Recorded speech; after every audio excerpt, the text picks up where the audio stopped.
The dollar, it's feeling a bit of pain over this political shenanigans. Where do you see it going between now and the end of the year?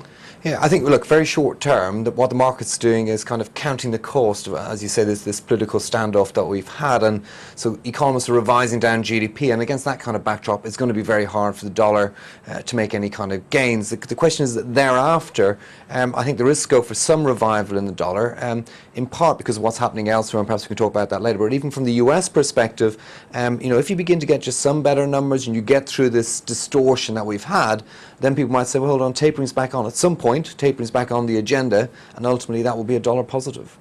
Well, we've got a slew of data coming next week. A lot of it's been postponed, especially payrolls, which are coming on Tuesday.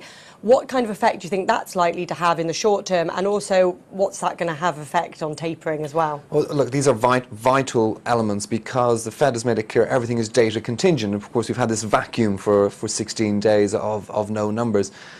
From the government at least. So yeah, it'll be very important. The problem, of course, is even if we get a very soft number, we'll say, oh, well, hold on, was that because of the shutdown? Has it been a distorted number, etc.? So perhaps there's a slightly greater significance if we get a good number. If we get a good number despite everything we've had, then it might just make the market wobble a little bit about this dollar sell-off that we've seen and kind of think, oh, hold on, maybe we should be buying a little bit back. So yeah, absolutely vital, particularly that payrolls number on Tuesday.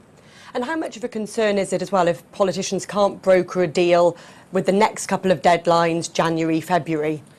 Yeah, I think from the market's perspective, we're having this cry wolf scenario, aren't we, where we feel we've been terrified about it at each instance, and each instance they seem to, at the last minute, come up with another solution. And kicking the can down the road isn't, of course, an ideal solution, but it is a solution. And I suspect we'll be at this point again in early January and ahead of the December deadline, where we're perhaps hopeful of a resolution, but not really expecting one. So again, I think the market should, I won't say relaxed, but I think we'll be pragmatic about how this plays out. And just moving to the UK and to look at sterling, it seems to have had a pretty good summer, but do you think that this run is beginning to run out of steam? Sterling's done very well. I mean, Sterling's done well because the UK's been doing better than expected. I won't say it's doing well, it's doing better than expected.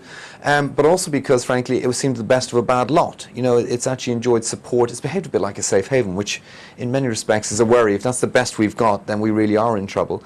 I think it's vulnerable because we've built in a lot of rate hikes into the UK expectations. And to feed that, support that, you need to continually get reasonable data, and occasionally we get these downside surprises, retail sales, manufacturing production, and sterling comes off very sharply whenever we've had that. I think that's still the vulnerability into year end.